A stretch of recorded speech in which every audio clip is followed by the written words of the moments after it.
Good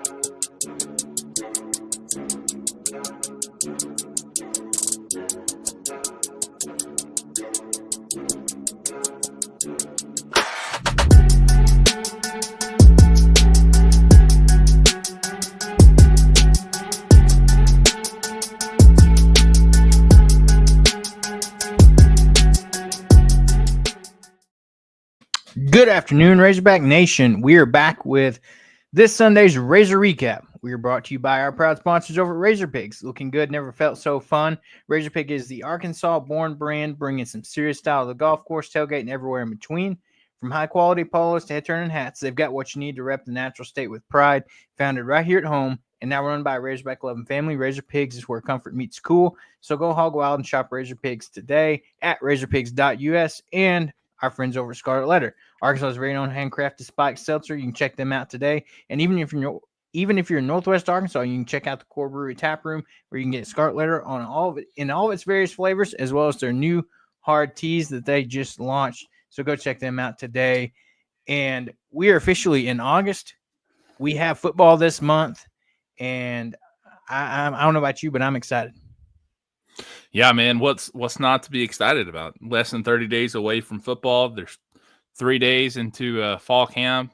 So many things to talk about. I mean, you got the tight ends talking yesterday, and then you got some other people talking the day before. I mean, like there's just so much to be excited about. And I know that there's not a lot of people too happy with last year's ending and whatnot, but guess what? It's a new year. It's a new season. Let's go out there. I don't know if you saw it, but Frank Fletcher's out there, saying, hey, if Arkansas gets 8 wins, he's going to give away 12 cars.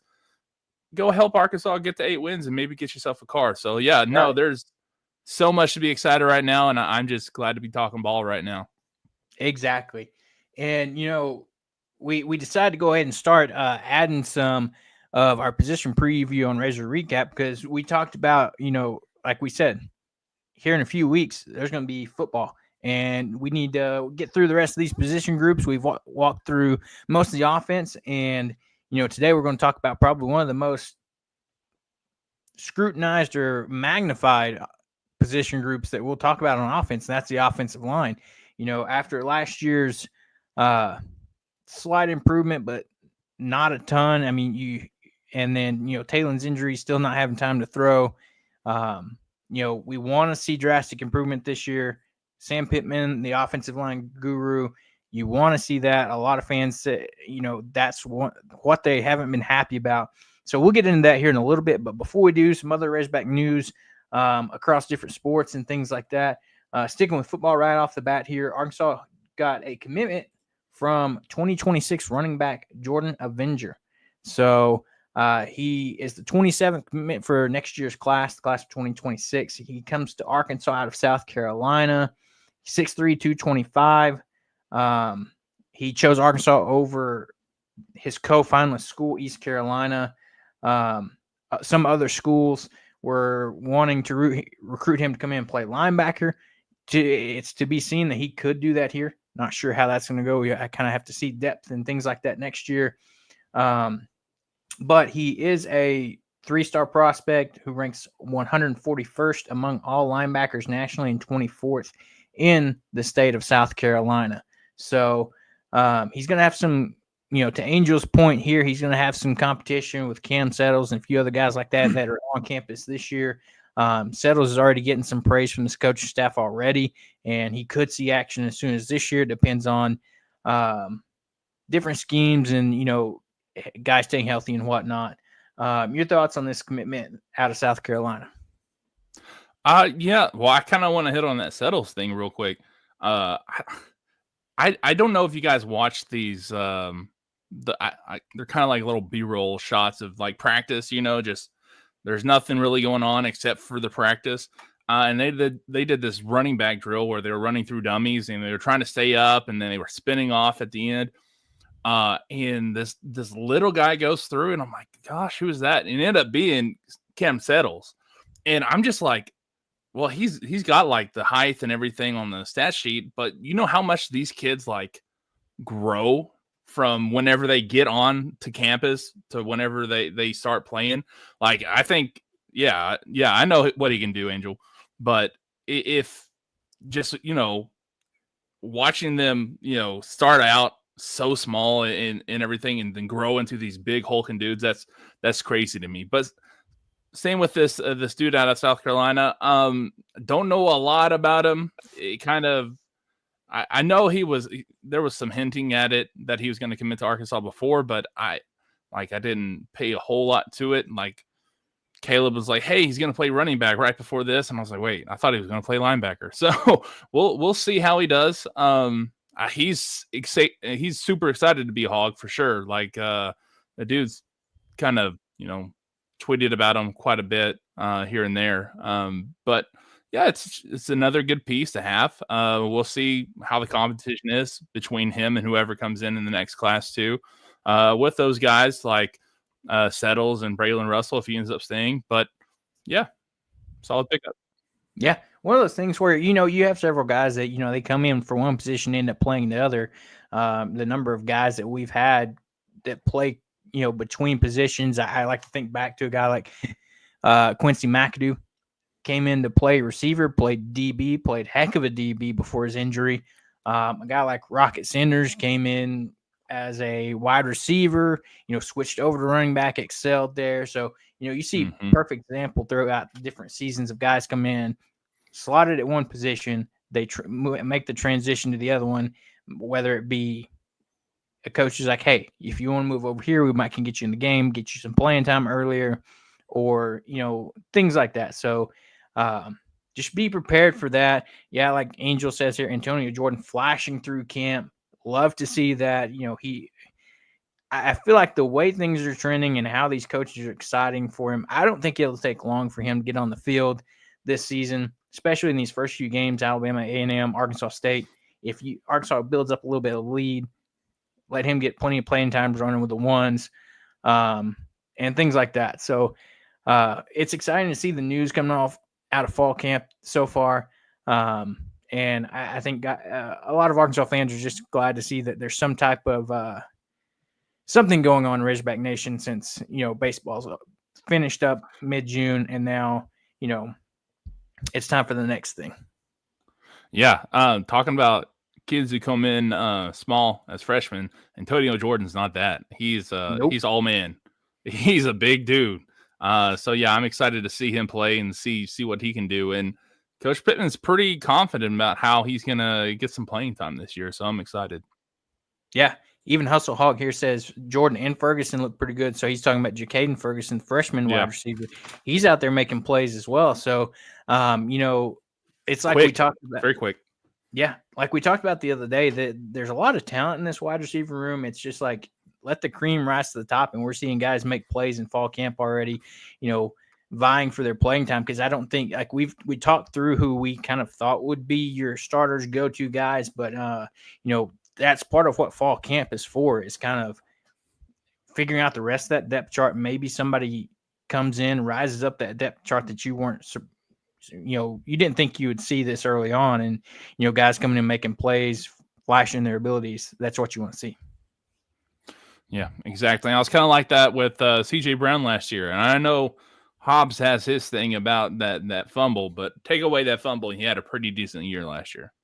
Right. And I mean, even Pittman and the staff has highlighted how C.J. Brown's made improvements over this offseason. So he's another guy to watch out for. Yeah, Angel said, Omega said he's 6'3", 187. I remember that clip he's talking about where, they're talking to him and he's listed this and that. He's like, I'm 6'3", not 2. Give me that extra inch there. So, but yeah, go ahead. Yeah, I was gonna say just a lot of new faces and guys flashing through camp. And so far, I think through these first few days, compared to some of the spring practice and summer that they've had, they said, I guess over the off season, they said Omega's really made some strides as far as the playbook, because that was kind of his struggle in the spring, was picking up the playbook. And they said he looks much more comfortable in it so far these first few days through fall camp. Yeah, and he's getting those one-handed grabs too. I mean, they're looking I was pretty worried about this group, not gonna lie, but so far so good, you know. Yeah.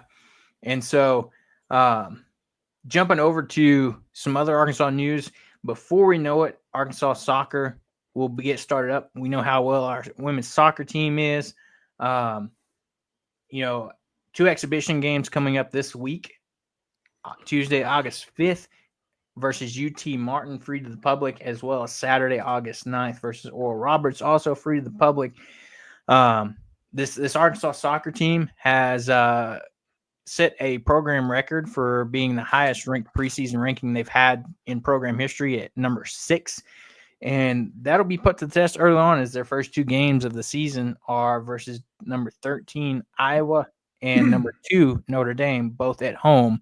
So early tough test for this Arkansas soccer team. But, you know, I think if history shows anything, this women's soccer team is going to be ready for it. And they, you know how to hit the ground running in the regular season.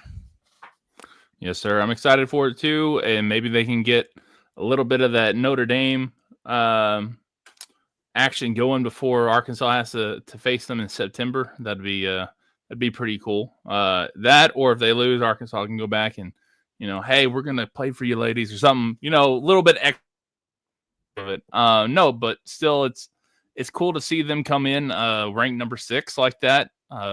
Like you said, the highest ranking in their history. They've Colby Hill, right? That's the coach over there. He's yes. done an amazing job with these ladies and just the program in general. So yeah, it's exciting. And those what do you call it? Those tickets are cheap, man. If you want to take your family out to enjoy some you know, Arkansas sports without having, you know, pay, you know, $300-400 to take your whole family out or more, definitely go out there and check it out. It's got all the same you know, atmosphere, everything that you get with baseball, softball, all that, just a little bit cheaper. Hey, and my best friend is the guy who does the PA stuff. So go out there and then make fun of him because he's got a funny voice. Yeah, those soccer games will get rowdy. I've been multiple times. I've had season tickets before, and you know, the way this program's just caught fire. You know, I believe before last season, getting brand new turf. They updated the seating section. You know, Arkansas soccer's really taken off here in Arkansas over the past few years, especially with their tremendous success that they've had. But you know, with that, not a ton going on in between other than fall camp news as we keep you guys up to date on that. I'm just saying, says any word on the tight end from Warren? I don't know if he's talking about Antonio Jordan. It's not the tight end, or as Angel say, Maddox Laster, who is from Warren as well. He's we were talking about what's his name, Antonio Jordan before. He's looking good, but Maddox Lassiter. I mean, last year he was doing good. Guy. Yeah, Swiss Army knife out there running fullback, tight end. I think they're running him a little bit at running back too. He's going to be that guy who, Lassiter. He's going to be that guy who just does everything for you. So yeah, he's been doing good. And I think Morgan Turner was saying that he was practicing at running back too. So he's learning multiple positions. Yeah. I think he's a guy that he's finding his shot and doing what's asked of him. That way he can, you know, find the quickest way to playing time is saying yes. Hey, coach, or coach asked him, hey, can you go run with the running backs? Can you go run with the fullbacks, the wide receivers, the tight ends? He's being your yes guy, like you said, your Swiss Army knife that way. When his number's called, he's ready at any spot. So. But with that, so we'll go ahead and jump into our offensive line preview. And, you know, to start this and preface this, we're going to go with the first 5 in terms of the projected starters based off the first 3 days of camp. We're going to start left to right. And then, you know, we're going to talk about guys that could, you know, be vying for some playing time and pushing some of these starters to potentially start as well. So to get us kicked off, probably the biggest name for this offensive line that a lot of people are excited to see is Corey Robinson II, redshirt junior last season that transferred in from Georgia Tech. was one of the top offensive linemen in the transfer portal last season with a 91.2 pass blocking grade, the best across Power 4 offensive linemen, and ranked fourth in the FBS. A guy that's going to come in and anchor that left side. I think he's one of the most guys that everybody's most looking forward to seeing on this offensive line. Yeah, and that's, dude, if you can hold that blind side and keep that clean for Taylor Green, you're gonna, hey, did a rhyme right there. You keep it clean for him, you're gonna have a significant offense this year. So much more time, so much more fluidness, and there's not gonna be a break in rhythm unless you get some of those stupid, penalties like holding, false start like that. If you can keep those cleaned up and you keep that backfield clean on passing downs, boy, it's gonna be a big difference. And he's one of the reasons why. I mean, like 6'5". I think he's 3'11". 3'11". So I think whenever he came here he was like a shade above 300. So I think he might have put on some pounds, but still that's not bad for a left tackle in the SEC. So we'll see if he can translate that from the ACC to the SEC.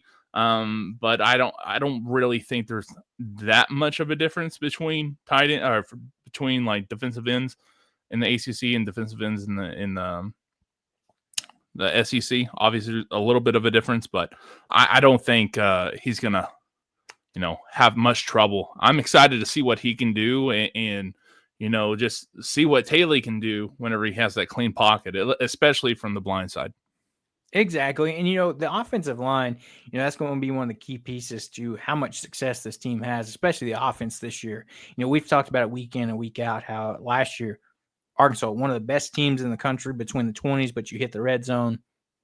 That's where things started going the opposite direction you wanted. And so the offensive line this year is going to play a big part of, can we improve that red zone offense this upcoming season? And, Corey Robinson is going to be a part of that. A guy that he played in 12 games for Georgia Tech last season, started 7 at left tackle. So, and he even started against number 2 Georgia when Georgia Tech had that game against Georgia, put up 500 yards. And so, he's going to be, like you said, a key piece to protecting Taylor's blind side. And, that could open up a lot of things for this offense this upcoming season. As we slide on over to left guard, familiar guy returning from last year, Fernando Carmona, redshirt junior last year, was all SEC third team last year, is preseason all SEC first team this season, coming in at 6'5", 325 this season, was a key piece of that offensive line last year, one of the key returners that Arkansas was able to hold on to from last season. And it's just going to be great to have a guy that's been in the system, played fairly well last year, ended it on not a great note with all the everything that went on in the bowl game and the bad rap he's got. And I think he's came out, not to bring up old stuff, but came out, moved past that. And, we're coming into this season, and I think him along with Corey Robinson is going to be a key piece to protecting Taylor on that blind side. Yeah, and I think I've said it on this podcast before, but whenever he came in, I saw him and I was like, I don't think that's an SEC tackle. I just didn't.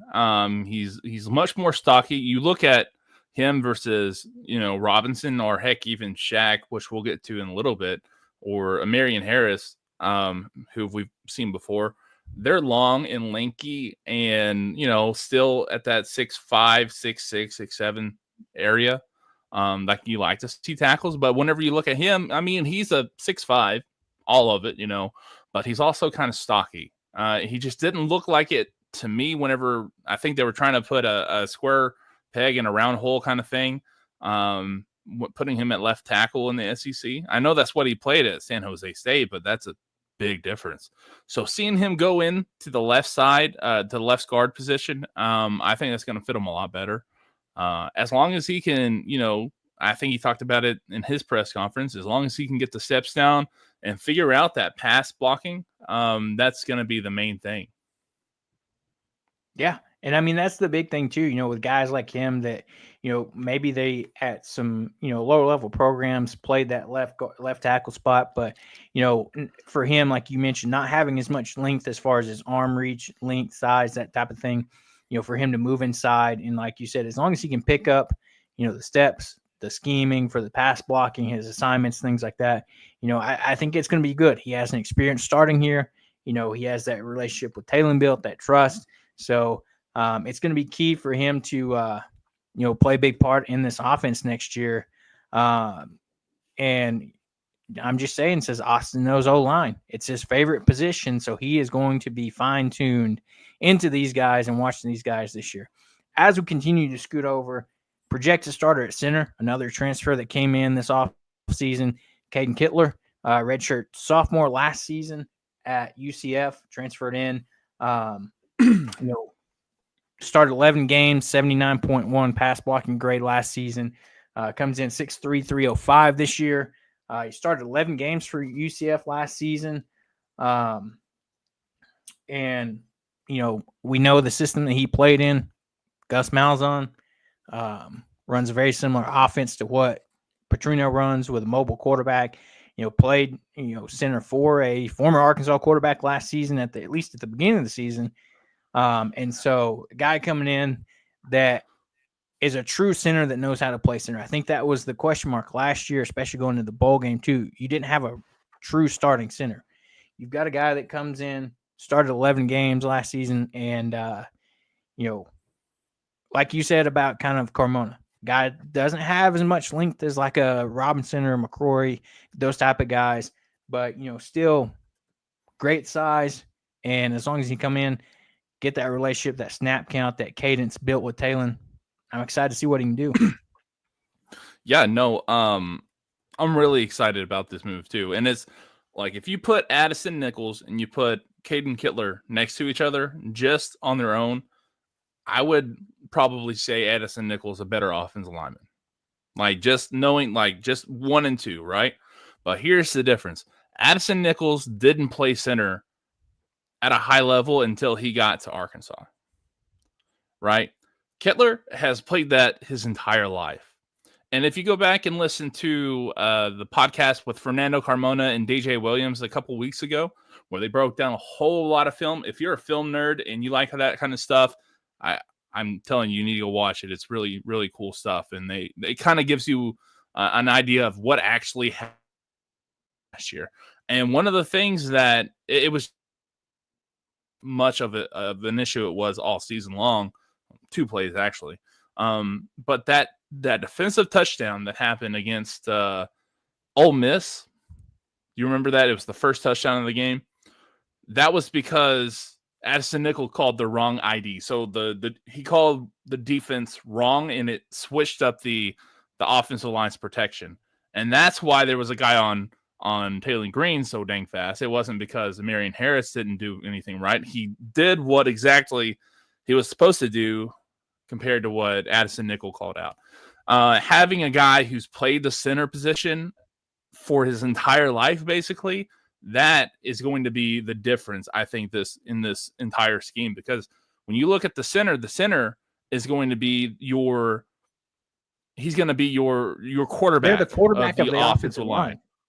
Basically. So if you don't have a good quarterback of the offensive line, you're not going to have a good offensive line. And I think Nichols is a talented offensive lineman. Don't get me wrong. I just don't think he was very good at center. And if you look 2 years ago with Bo Limmer, I don't think he was very good at center either because it was the first time he played. The last time we've had a real center that knows what he's doing, that's played it for more than 1 year, was Ricky Stromberg like 2 or 3 years ago. So this is going to be a big difference. You had Frank Ragnow. Right. I mean, that's hard shoes to fill. Right. Frank Ragnow and then Ricky Stromberg, those are hard shoes to fill. And I don't know if Kittler can do that necessarily, but we'll see. And I think having that knowledge and the game IQ, that's going to be a big difference. And I'm hoping that will make a difference across the offensive line as well.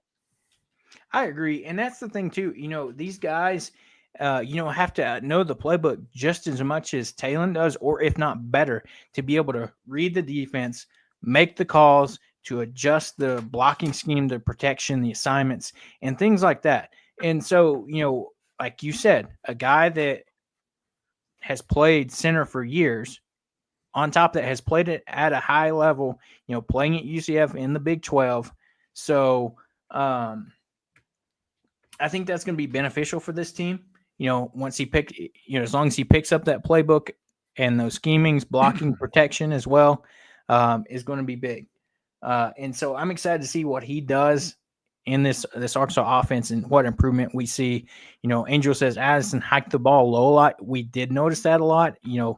Especially I noticed, if you remember, whenever even Singleton came into the game against Tennessee, how many bad snaps you had. And that's another thing for these guys. You don't want Taylor to get hurt, but if he does, they've got to be able to adjust to whoever, comes in next, and there was some height difference between Singleton and Green. And, I think one of the first snaps, it almost went over his head and he had to, quickly jump up and catch it, and it kind of threw the play off. But Right. guys have to be able to adjust different guys' cadences and things like that. I'm just saying, says blown assignments on the O-line have killed us the last 2 years 100%. If it's not a blown, assignment, then it was a unnecessary holding false start penalty. That's the one thing I want to see this year. Let's cut down on the holds and the false starts. Like, let's not shoot ourselves in the foot. Oh, we had a great, big play for a first down. Wait a minute. Holding. Or, hey, we made a great play. False start. So.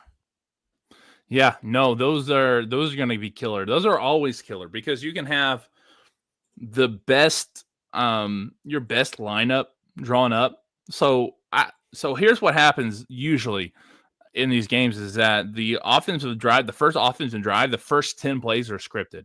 Those are the plays you're going to run, and those are the ones that you've done your research. You know what this team is going to do in those first 10 plays, and that's usually your best drive of the game.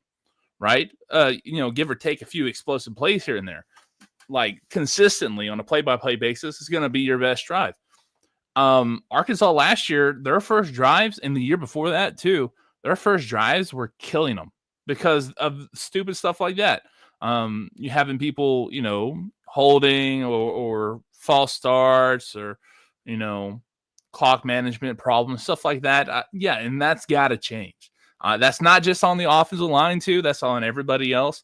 That's on Sam Pittman. That's on everybody in that locker room, basically, coaches included. So if they can clean that up. Yeah, 100%. Got to have better discipline there, especially, it goes back to, like we were talking about, Sam Pittman, the O-line guru.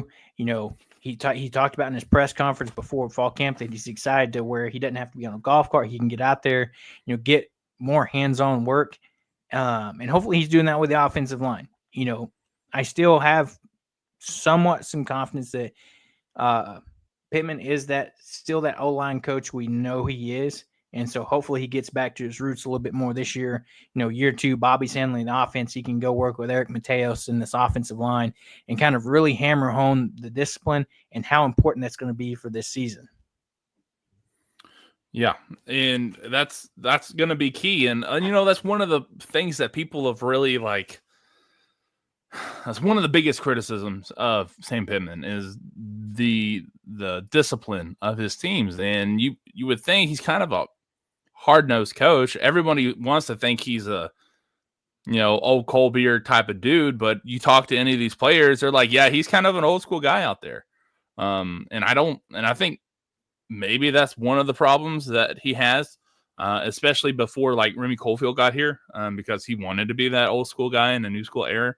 Now maybe he can do that a little bit more, but you got to get your team in line too. If that's the way you're going to coach, you got to make sure that they're in line. Like if you want to be a Nick Saban-esque type of coach, like the old school type person, Nick Saban didn't have no problems with that. So we'll have to. Yeah, even the guy he coached under before coming to Arkansas, Kirby Smart, same type of mentality guy. They're not going to put up with mistakes. You're going to make a mistake. You're not going to be in the game. Right. So, as we continue on, moving over to the right side of the line, the one side that has more question marks about it than that left side, you feel a little bit more comfortable about that left side with a guy like Corey Robinson, Fernando Kimona, that has plenty of experience, highly kind of rated guys. And then you move over to the right side, which is, that's the side where you might see a little bit more battle in fall camp for starting positions and things like that is on that right side. And the guy, at least the first 3 days of fall camp, is slated in to start Keyshawn Blackstock, redshirt junior last year, started 9 games last season. A guy that transferred in from Michigan State after their whole coach debacle, and he got to transfer out. 6'5", 320. A guy that, if we're being honest, frankly, did not play well last year.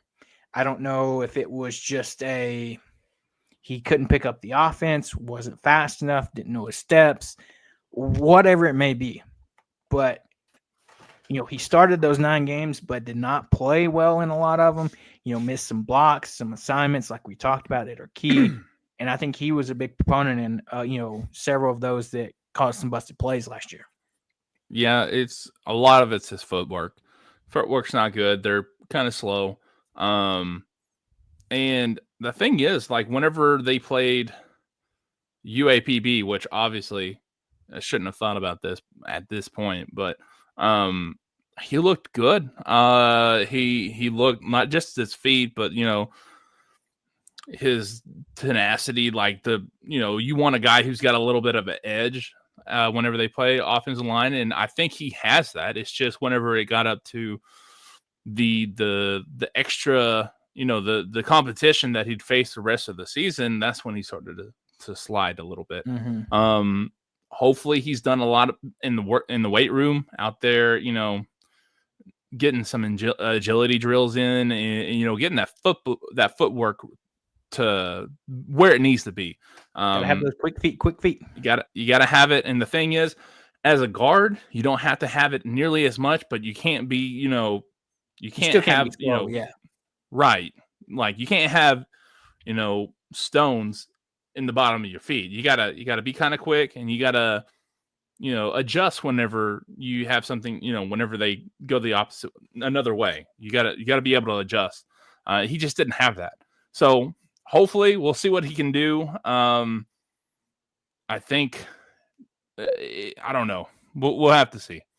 I think I have hope that he can be good, just because I know the mentality and that extra edge that I was talking about. I know he has it. He just needs to get that footwork good and know the offense. And for me, it's two sides of the coin here. It's like he's one of the ones on the offensive line that makes me nervous based on what we saw last year.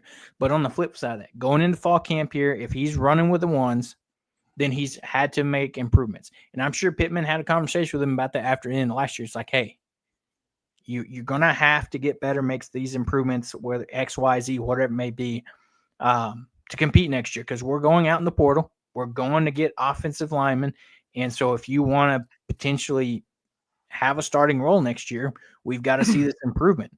And so that's my guess as far as and hope is that so far these first 3 days he's ran at the right guard spot with the ones, is that he's made that improvement that Pittman's wanted to see. I'm just saying here is said Blackstock's a solid run blocker, but pass blocking has been shatty. So most of the linemen has the past couple years. So yeah. So hopefully that's going to be big, is, pass blocking. We know Arkansas's running game pretty great last year. But that passing game, this guy's got to be able to give Talon some time on that right side, because like we said, we feel confident in the left side. The right side is where we need to see that improvement. And I think it starts with a guy like Blackstock from last year, making those changes, those necessarily improvements in his game for Arkansas to have success. Right. And the thing is, like you said, they brought in some offensive linemen, and at least 3 of them could have stolen his spot. Those are just the ones that came in from the transfer portal. That's not counting like Coney Branham or Edmondson. Yeah. So if he's out there with the ones, he did some work. Now, whether that's good enough to, start at a right guard remains to be seen. But, if he's over everybody else, that kind of makes me feel a little bit not good about that left guard spot. Here's the thing, though. I think, and we'll talk about him in a second, Marion Harris, if all things fail, he could actually move over and play that right guard spot. So we'll have to see. But yeah, as we continue on, Austin just mentioned him, slated in to start at right tackle so far through the first 3 days of fall camp. And Marion Harris, redshirt sophomore last season, started all 13 games for Arkansas last season, and is a guy coming in this season, 6'7", 313, great size, length. You can see by the picture here, a guy that he's 313, but he's got the length, he's got the size, that fits out there at that guard position or that tackle position. And so a guy that, we talked about, he's a redshirt sophomore. He saw action in games as a freshman, even in a true freshman, played in the bowl game against Kansas, if we remember that briefly. And so a guy that has gotten a lot of praise from this coaching staff, Pittman, a guy that they're excited about, and they want to see that consistency from. And again, it's like we said with Blackstock, a guy that's going to be key to the success for this offensive line this year is protecting Talon on that right side. And I think he's going to be a guy that him and Blackstock both, could potentially be competing for that starting spot as we go through the rest of fall camp. But I mean, right. this staff has liked what they've seen out of him in this offseason, spring ball offseason, going into fall camp. I don't think, no matter what happens at guard or tackle, this dude's going to be on the offensive line this year. He's too good not to be. But it did worry me that, hey, he's starting at right tackle. I thought maybe he was going to move into right guard. And just imagine having him and like Shat McCroy on the right side of that offensive line. That's some beef, dude. But he did have a little bit of trouble in the pass game. It's they've had that kind of, throughout the last couple of years. They just haven't been very good in the pass game. I'm hoping, third year under the staff, he's got to take that next step up. And if he does, I mean, I'm thinking all SEC caliber tackle, right? I mean, he's got the size, he's got all the tangible stuff. He just needs to actually go out there and put in the work. But we'll have to see. I still think he would do really good at the guard position too. But I don't know. We'll see how things shake up before week 1 on the 30th. Right. And there's some, you looking into it, there's a lot of promise and talent here. He enrolled early out of high school. He came into Arkansas as a consensus 4-star prospect by 24/7 Sports Rivals and ESPN. Is an Arkansas kid out of Little Rock, Joe T. Robinson.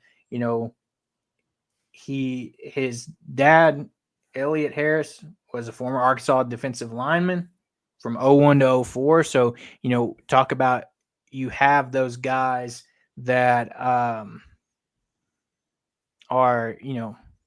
legacy, if you will. His dad played here, so that probably factored into him coming here. But, for an in-state kid, came in highly ranked, developed over a few years, to see him getting the opportunity to start here, it's going to be interesting to see what happens through fall camp. Like you said, it'd be interesting to see him slide inside to that guard spot. But like we said, there's a lot of fall camp left before we get to game 1 on the 30th, and we'll have to see what it looks like. There's a lot of competition on that side. The coach staff's made that very clear. 360 STS says, if Blackstock starts, the Hogs are in big trouble. He was the worst offensive line player in the SEC last year by a mile. Not a good sign. Yeah, that was last year, though. There's a whole offseason. Just because you suck last year doesn't mean you can't be good this year. So we'll have to see. I'm on the cautious side with him. I'll be honest with you. But just because he sucked last year doesn't mean he can't be good this year. Yeah. I'm just saying, it says, give me Big Shaq at right tackle. I know a lot of fans are wanting to see Shaq, and don't worry, you're probably going to get to see him at times this season. He's probably going to be pushing these guys. So, the moment either Blackstock or Harris probably has some, maybe some issues or some injuries happen, which you don't want to see, be prepared to see Big Shaq McCroy jogging out on the field. I'm just saying, since he didn't know Harris was an in-state legacy, yeah. So guy that kind of has flown under the radar, and for the first few seasons of his career, started late towards his freshman year, played some last year or the year before, and then started all the games last year.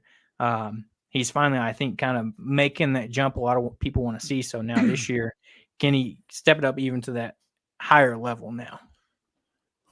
Yeah, I think he can. He's you got to give him the opportunity. So we'll see. Yeah. So now we're going to jump over to guys that, the rest of this depth in this offensive line room, on guys that this first kind of set we're going to talk about are guys that have the potential to push for starting roles this season, guys that this coach staff has been high on. So as we jump over, one of the first ones is Kobe Branham, a guy that Pittman and the staff has been high on, was a true freshman last season, comes in as a redshirt freshman this year. He played in 5 games last year for Arkansas, making one start. Last season, he earned his first career start in the bowl game. As we know, there was a lack of roster for the bowl game, so kind of forced into playing, and got his first start there. A guy that is pushing for that right side of the line, that's seen in the rotation over the past few days of camp. That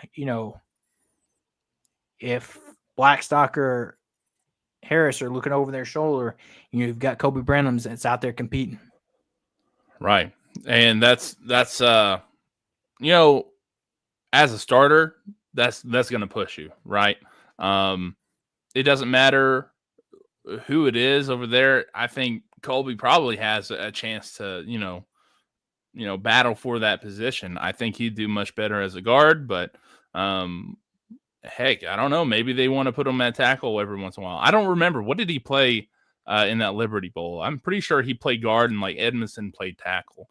No, Edmondson played center. Edmondson played center. That's right. Because Nichols was gone. So. That's right. But Kobe was inside though, because Marion Harris and Fernando Camargo were still there. So yeah, right. He had to be a guard. But yeah, he's someone that people were talking about out of high school, and he wasn't super highly rated. But here's the thing: offensive linemen, when they're not super highly rated, doesn't mean a thing. Right. Now, of course, if they're highly rated, it's pretty good. But some of these 3-star guys, they're just like late bloomers. They're not someone who's maybe they hit a growth spurt later in life, and maybe they just started to really show out their senior year, and they have a whole lot of growing to do whenever they get into college. And that that freshman year can make a whole lot of difference. So I'm excited to see what he can do. They talk a lot about his growth and the steps he's taken. And I think if he pushes one of these guys, that just makes this offensive line better. Yeah. I mean, he checks in at 6'5", 329. So, he's a big boy for this offensive line. So, I mean, like you said, could push for that. I'll be interested to see what happens through fall camp, but excited about these guys. We'll jump over to Shaq McCoy. If not one of the most favorite guys, high-profile guys that Arkansas got in the transfer portal, a kid that Arkansas was in his finalist coming out of high school. Chose Dan Lanning and the Oregon Ducks, went over there, redshirted last year, decided he wanted to, had that relationship with Pittman, decided he had to transfer portal and come to Arkansas and compete for a starting job, and that's exactly what he's doing. He's got nothing but praise out of these coaches this offseason, slimmed up and bulked up a little bit. And I say slimmed up loosely. He's still, according to the roster, 6'8", 344. So take that as you will. But a guy that he was a 4-star prospect by 24/7 Sports Rivals, ESPN. He was number 57 overall recruit by ESPN and number 4 of offensive tackle nationally. Like we said, chose Oregon over Arkansas as his finalist back in out of high school, and a guy that a lot of people were calling to, like you said, get that start over Marion Harris at tackle. already. I mean, and the clips you've seen from fall camp, he does look good. So that's going to be a battle to monitor going into the season. Is that right tackle spot, especially between Harris and McCrory? You could honestly at this point flip a coin to see who's going to be starting right now. Yeah, I'll be honest. Whenever he chose Oregon over Arkansas, I might have been a little bit depressed. I really wanted that dude. He's not only is he massive, he's a mountain of a man. He's got the footwork of an elite type tackle. And only dropping that weight is going to make it even better. Like he probably, if he was, instead of being like 360, 370 out of high school, if he were around the 320 mark, I guarantee you that dude would have been a 5-star. I mean, the dude is just good. And if you watch the Carmona press conference from a couple of days ago, they told him, like, what she did him dirty, by the way, using this old photo of him when he was still a little bit chubby. You look at that photo that he posted on Twitter, dude looks good. I'm just saying, like, he's slimmed down a whole lot. He looks like a true offensive lineman or offensive tackle. Looks really good. But Carmona was like, and I guess the rest of the offensive linemen were saying, hey, man, you've got all the talent in the world. And you've got to go out there and do what you can to, drop this weight and make yourself better, because that's the only thing holding you back is yourself, basically. And I think he took that to heart and dropped that weight. He could probably drop another 10 pounds and to get to where he really, really looks good. But still 340 and being able to move like that in the run game it's gonna hurt. Yeah, I'm excited. I mean, I know when we talked about it, when we got that commitment, we're like, this guy could come in and, compete right away for a starting spot, transferring in. And that's exactly what he's doing. That battle between him and Harris is going to be one key to watch going into game one. And I mean, even through the first maybe couple weeks of the season, you may be seeing these guys split time to kind of further get that answer before you jump into your games like Ole Miss, Memphis, Notre Dame, start getting to the heart of your schedule. And I'm excited. I mean, this guy could be, he's a redshirt freshman, could be a guy that it could be an anchor on the Arkansas offensive line for the next 2 to 3 years. If he continues that development and things like that. And I'm excited. So it's going to be fun to watch that battle as fall camp progresses. Another guy that, stepped up last year in that bowl game was Brooks Edmondson, played center for the first time. I think that they really had to put in a lot of work as he shifted over. Guy that comes in, redshirt junior this season, 6'4", 326, another Arkansas kid out of Bryant. Saw action in 13 games last season where he primarily played on special teams, got that one start in the Texas Tech Liberty Bowl where he played center. He's a guy that, could be a depth piece for Arkansas. We've talked through all these offensive line pieces. Not a guy that we've heard good things about. Maybe not as much as like a Branham or McCrory that's, pushing to get some start, but a guy that easily, next season or so could easily find himself in a starting spot.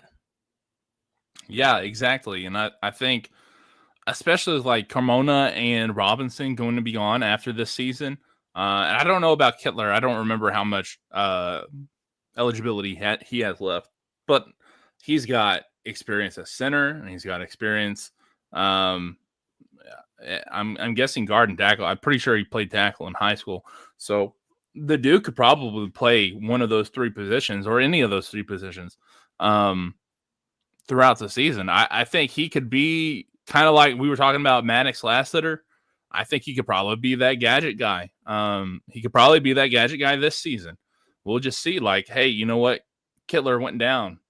Who's gonna be the center for him? I know that he's probably taking snaps too. Yeah. I don't know that for sure, but in my mind, he's probably got to be because they don't have much after Kittler, to be honest with you. So that's one thing that scares me about this. If he goes down, it might be a rough I think he's going to be that gadget guy, that Swiss Army knife that can kind of go around, do different things. And you know what I think would be really cool if they did like a heavy lineup with like goal line stuff. I think he would probably be that sixth offensive lineman that comes out there and like declares himself eligible or whatever. I think that's tied probably in. yeah. So I think he's probably number 6 out of all these guys. Or not number 6. 7. Yeah. So I mean, and if it tells you anything, he's got a good head on his shoulders, because before coming to Arkansas, he was originally committed to Princeton. So yeah. Hey. And then, in terms of he's not on the team anymore, but I mean, he also blocked and played with former Arkansas quarterback Austin Ledbetter as well before coming to Arkansas. So a lot of connections there. But I mean, if you're originally committed to play for Princeton, I think you got a good head on your shoulders. Yeah, probably. So we'll see how much he actually plays this year. I guarantee he's going to be on special teams too. But yeah, no, I'm excited to see what he can do. I'm hoping you don't see a whole lot of them, to be honest with you, because if you see a whole lot of them, that usually means there's problems. It's going to mean there's problems. Either the offensive line doesn't know what they're doing, or injuries. So hopefully you don't see a whole lot of them, but I'll be excited to see what he can do when he inevitably comes on the field, because some of these guys might need breaks, and I guarantee you he's going to be that. And you see maybe some of a lot of these guys. They talked about playing on special teams, coming out for the field goal unit, the kickoff team, things like that, the punt team, whatever it may be. So, like you said, hopefully we don't see a ton of them in terms of somebody's hurt, but if he's getting some opportunities, to get out there and get that experience, or to be on, the PAT, punt team, anything like that, that'll be good. Another guy that came in via the transfer portal that's an interesting guy to talk about, Marcus Dummerville, 6'5", 306, was a redshirt senior at Maryland last year. He appeared in 10 of 12 games on the offensive line, made 3 starts at the left tackle. He blocked for the number 3 passing team in the Big Ten. Before that, he was a redshirt junior, appeared in 4 games. Previous to that, he was at LSU, where he spent his redshirt freshman and redshirt sophomore seasons before transferring to Maryland. Out of high school, 4-star offensive tackle by 24/7 Sports and Rivals. Played in the 2020 Under Armour All-American game. He's the nephew of 5-time NFL Pro Bowler Elvis Dummerville. So a lot of things right there for him. Another guy that is good depth piece, is here for this season. He was a redshirt senior last year. A guy that if a spot starts needed, guy goes down, you've got a guy with some experience that is there to jump in and take some snaps if needed. Yeah, exactly. And I mean, the guy came in out of high school as a number 110 national prospect. So like, he's a borderline top 100 guy as your backup. I mean, that tells you pretty good stuff. And I mean, the thing is, I think here's where I'm going to go off on a little tangent for a minute. Here's where I think the transfer portal really screws up kids. Because I think if he would have stayed at LSU, he would have found a spot somewhere. Right. He's that kind of, he's that caliber of a player. Like, you don't get this kind of recruiting and you're a scrub, right? You're good. So whenever he goes and he moves to Maryland, there might be some awkward stuff. Maybe he doesn't really drive with somebody, and now he's got 1 year left and he's playing, backups for some really good cats that are in front of him. So that's where it sucks. But the thing is, he's got the skills to be there and be a starter. He's got to have the time, and he didn't really give himself that time. But in the case that somebody does go down and he needs to be in there, I don't feel too bad about having him go in and play. So it's a luxury to have someone like that as your backup. Right. 100%. As we continue on here, talking about these next set of guys, they're going to kind of be depth guys that, hopefully you don't have a whole slew of injuries, but if you do, you have some depth guys, guys that have been getting run with a second team type of guys that, maybe might not start this year, but in the next year or two could see themselves potentially fighting for a starting spot. First one of those is a guy by the name of Bubba Craig, transferred in from Hutchinson Community College as a redshirt sophomore, 6'8", 300 pounds, out of Indiana. He was a 3-star junior college prospect. He was the number 1 junior college offensive lineman in the class of 2025. So he's coming in. Another, like we said, depth guy, has been getting some run with twos. So it'll be interesting to see, what he gets, what playing time he gets. Played a lot of tackle, was first team all Kansas junior college, community college offensive tackle in 2024. So another experienced guy at that tackle spot, a guy that, like we said, if you need some spot starts, some experience, you got a guy that has it. Just maybe not necessarily at the SEC level or Power 4 level, kind of like we talked about with Marcus Dummerville.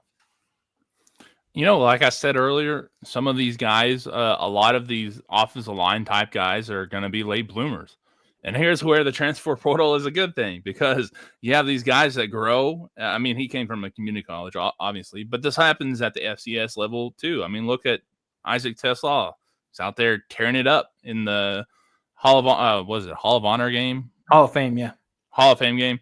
Yeah, I mean, just tearing it up. So, yeah, having Bubba Craig come in and, giving him that opportunity to do something in the next couple of years, that's a great thing. Plus, he's got one of those names that's super memorable. All right, you and I were talking about that on before this. I mean, that's what they have on the roster is Bubba Craig. So,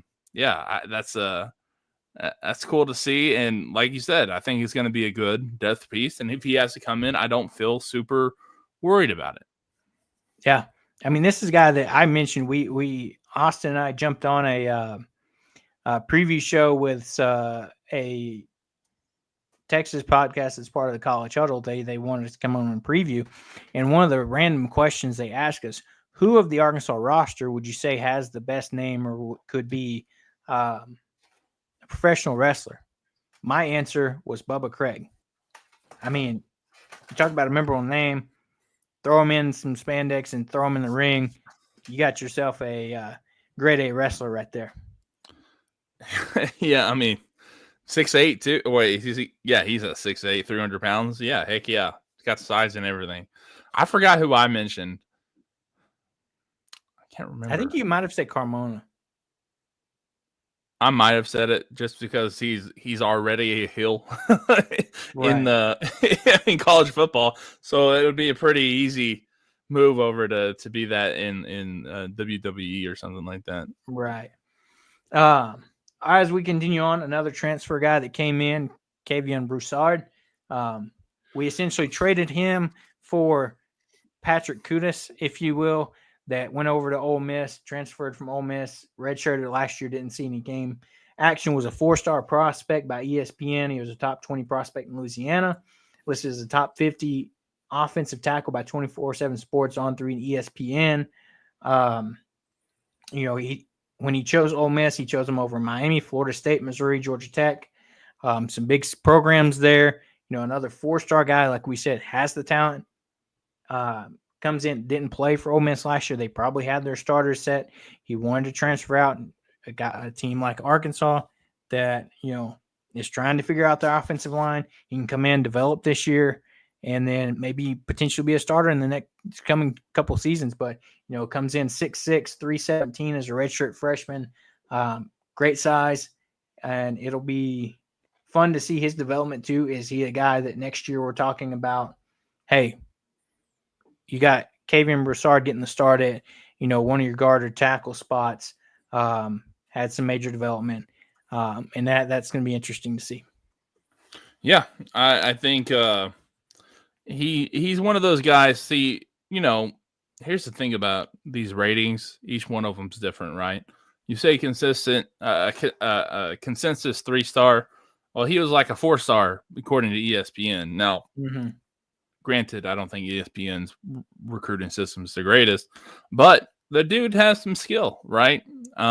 He's got the size, so we'll see what he can do. It also depends on how the recruiting goes in the next few years. Right.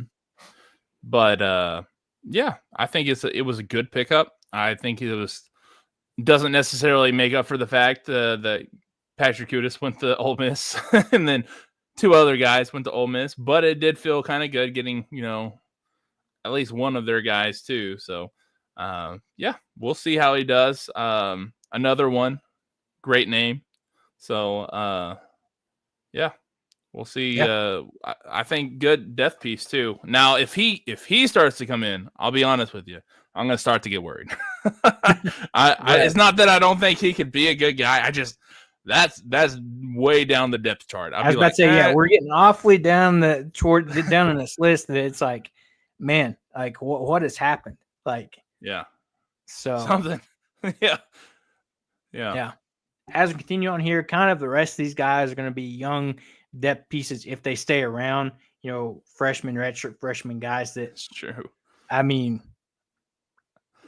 aren't necessarily going to see a ton of playing time unless it's a special teams or, like we talked about a situation. Next guy up is Blake Cherry, freshman out of Oklahoma, Owasso High School, 6'5", 316, consensus 3-star. A guy that he chose Arkansas over Texas A&M, Nebraska, Minnesota, Arizona State, Kansas State, Boston College, Kansas, among other schools. The guy that we're talking about now could be a year or two down the road, could be a guy, he more than likely red shirts this year. And then 2 to 3 seasons later, maybe we're talking about him, potentially starting on this offensive line. Yeah. And, it's like I was saying earlier, you got to give these guys a little bit of time. There's not very many true freshmen that come in and start on the offensive line. Right. You see it in nearly every other position, but you don't see that often on the offensive line. The last one I remember starting really was that kid over at LSU. Not Will Campbell, I don't think. But they had some freshman guys that Arkansas was tearing them up, right? But then what happened the next season they developed. The next season they got better. So we'll have to see how they jump up. And like you said, the transfer portal, we don't even know if these guys are going to be here. But for right now, it's decent depth. And it's more like or you less said before, if we're running some freshmen out on the field, there's problems. Yeah. So continuing on that kind of trend, Cash Courtney, another freshman out of Carthage, Texas, 6'4", 297, consensus 3-star, was the number 57 offensive lineman in the class of 2025. Chose Arkansas over Baylor, Duke, Houston, Texas Tech, West Virginia. Fun fact about him, as he competed in track and field. As a junior, he posted a 46-foot shot put throw and 136 feet 6-inch discus throw. And so, yeah, you got some track and field strength there. But another guy, if he stays, puts in his time, works, develops, another guy we could potentially be talking about starting here in a few years. I wonder if he's throwing for the university too. Yeah, maybe. I don't know. That's something to think about. We've seen a lot of cross sports. Jordan Anthony before, deciding to go pro, played football, ran track and field. Track and field kind of seemed to be his calling. Had a lot of success there for Arkansas, and then decided to pursue a professional career with track and field. The thing is, whenever you do those cross-training things, especially as a sprinter, you kind of, it kind of hurts your ability to train for football. Throwing, it's the exact same. Like, I mean, you're out there, if anything, it's going to help your football training because you're out there getting a little bit more agile and you're working on that flexibility. So I think that would be a good thing. And the thing is, Arkansas doesn't have great, I don't know how good their throwers were last year, but they just never have those guys that really go up and, compete for national championships. So heck, if he can go out there and do some good stuff, maybe we'll have a good football player and a good thrower. That'd be nice. Yeah, exactly. As we continue on here to round out, not going to spend too much time on these last few guys here.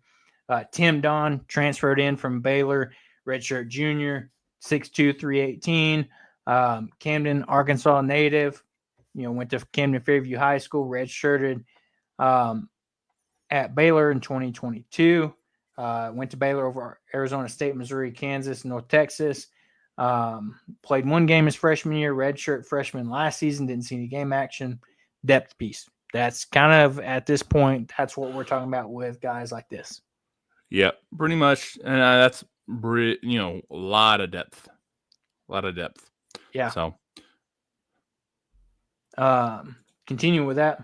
LJ Prudhomme, freshman 6'3", 318, consensus 3-star, chose Arkansas over Arizona State, Georgia Tech, Houston, Memphis, Mississippi State, Missouri, Ole Miss, Texas Tech, among others. A guy, rated as the number 7 center in the class of 2025. So you've got a true center coming in that can develop. So, like you said, Kittler, a guy that I think he's a redshirt sophomore, can stay, develop. He stays and plays a couple of seasons.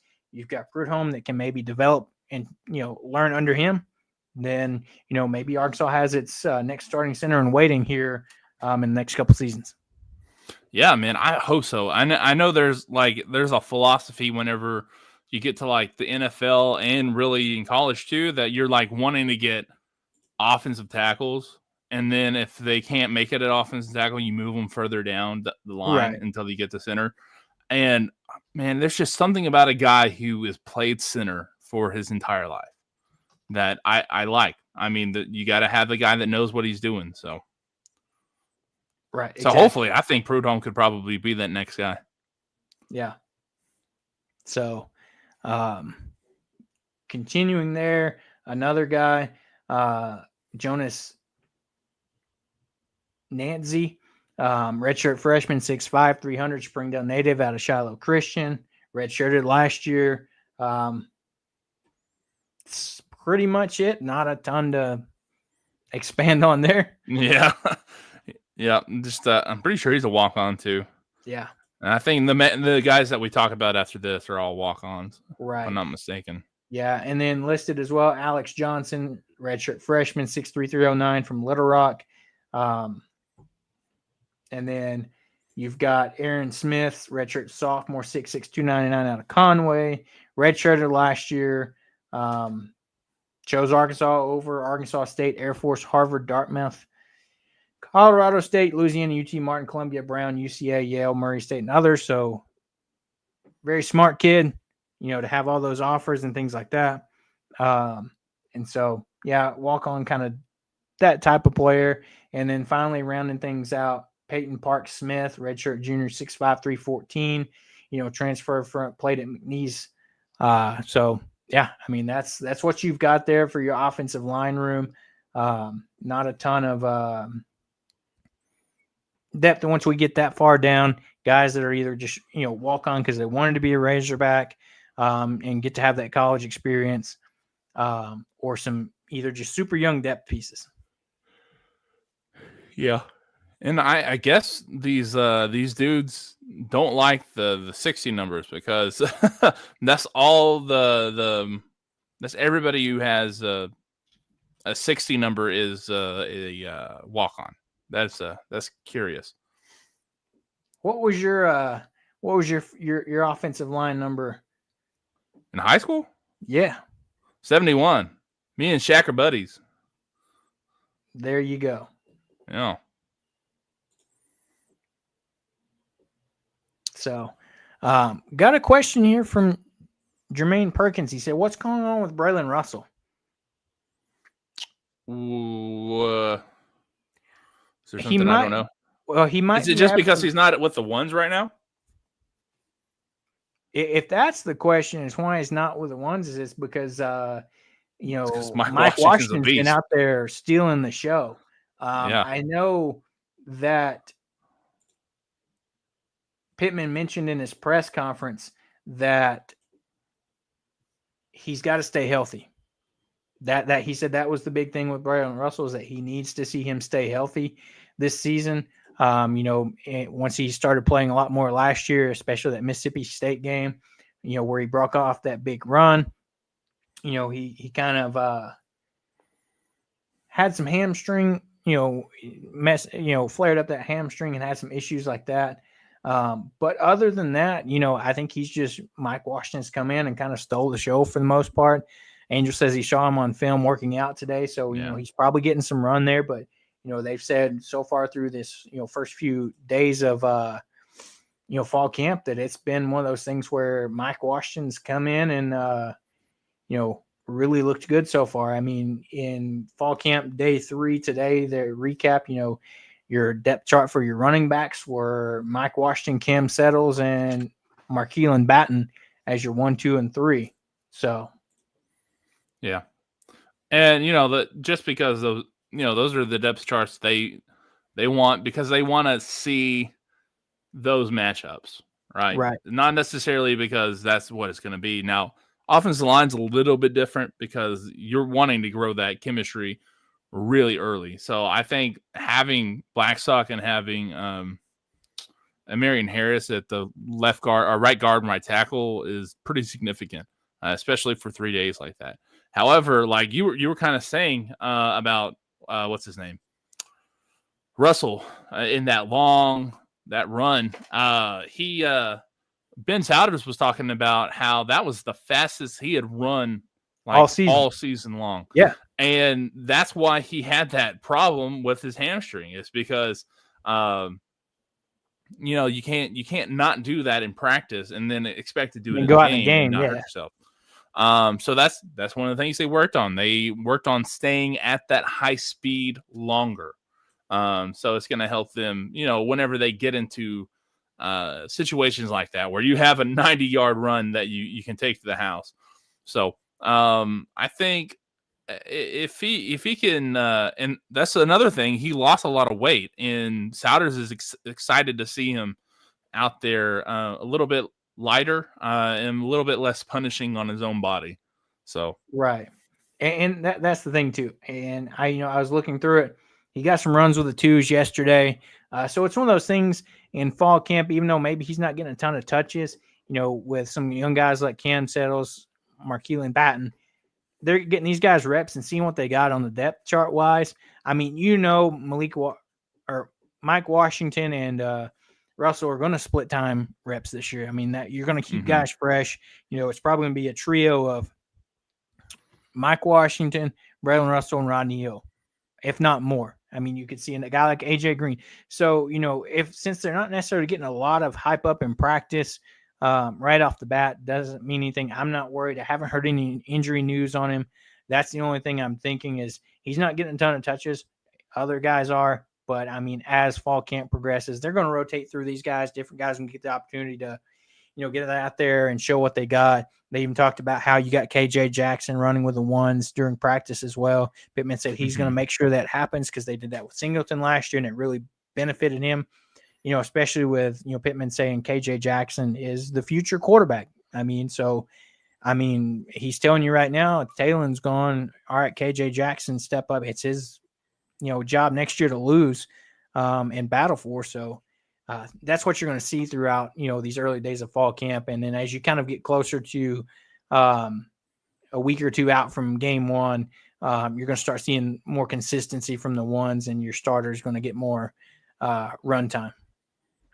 Exactly. And I mean, you want to see that a little bit throughout every position.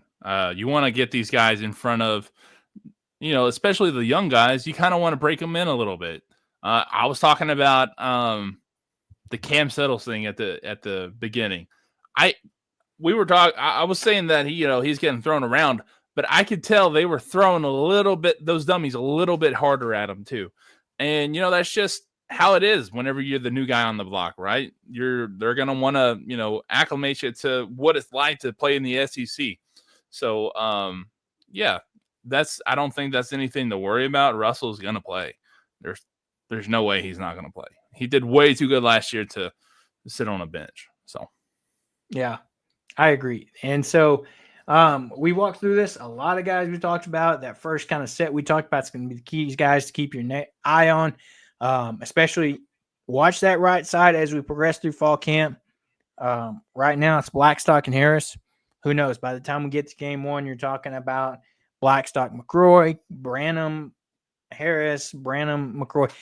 We don't know because that's the one side that they got question marks, and I'm sure that these guys are going to be working hard to kind of lock up a spot or push to, get one of those spots. So as we get closer to week one and we start seeing those early depth charts in terms of what they put out weekly depth charts, that's two positions to watch for, barring any injury, knock on wood type of situation. That left side, left tackle, left guard, center, kind of locked up for the most part between Robinson, Carmona, and Kittler. So just watch that right side of the offensive line as we get ready to go into week one. Yeah. Either way, dude, I'm excited. I think this offensive line is going to be much better. I really do. And I think that Kittler being at center is going to be the hinge point, right? How well he does, I think, is how well the rest of the offensive line does. Yeah, because, it all starts there because he's the one telling these guys, hey, what assignment they got, who they're blocking, things like that. So, like you said, if you can have a guy that can quarterback that offensive line, really step up and not miscall some plays or some assignments, things like that, you've got to have success. I hope that's the case this year, that this offensive line is going to be much better. We kind of thought that last year. Coming to this year, that's going to be a make or break for this team. We talked about the receivers and pass catchers are going to have to help Talon out, but the offensive line is going to have to as well. And if this team is going to have success this year, get to that 6, 7, 8 win mark, this offensive line is going to have to play much better than they did last year and give Talon the opportunity to make his reads, to show how good of a passer he is. We know he's got that cannon of an arm. We've seen it multiple times last year. Now, if you give him time in the pocket, maybe he can start kind of shredding defenses instead of having to rely on his legs so much. So we saw what he did last year when he had some time in the few instances that there were, that he can, I think about probably one of the better games the offensive lines played last year, Oklahoma State. Look at what he did, the amount of offense we put up in a game like that where the offensive line played well together. Yes, it was Oklahoma State, what an SEC competition, but still that was one of the offensive line's better games. And then you saw what Taylor was able to do when he had time to find his receivers and things like that. Couldn't have said it better myself, man. And the thing is, everybody knows it. Offensive lines, the team, nobody, the position no one really thinks about, but it's whenever things go wrong, it's because of the offensive line. And they never receive praise, but they always get that the criticism. And here's the thing: if we're not thinking about the offensive line, then they're doing their job. Right. If throughout the season we're not talking about it, fantastic. That's how I'd love for the season to go, unless we're saying, oh man, what a great block so-and-so had. Something like that. That's the only talking about the offensive line I want to be doing throughout this season. So as we kind of wrap up here, you got anything else, Austin, before we get out of here? Nah, man. I think that's about it. Yeah. So as we get to wrap up, Thursday, we'll flip over to the defensive side of the ball and start breaking down this offense or defense for the 2025 team. We'll talk about the D-line, linebackers, secondary, some interesting things to talk about when you talk about those position groups. So we got wrapped up the offense with one of the most important position groups today. We'll flip to that defensive side of the ball later this week. As we get ready to wrap up, don't forget to like and subscribe to the show on YouTube's podcast, YouTube, Spotify, Apple Podcasts, wherever you find your podcast. Make sure to hit that like and subscribe button, hit that bell. That way, anytime we go live, you don't miss it. And with that, we're going to get out of here. Everybody have a great rest of your weekend, and we'll see you guys on Thursday. Austin, myself, we're going to get out of here, and we'll see you when we see you.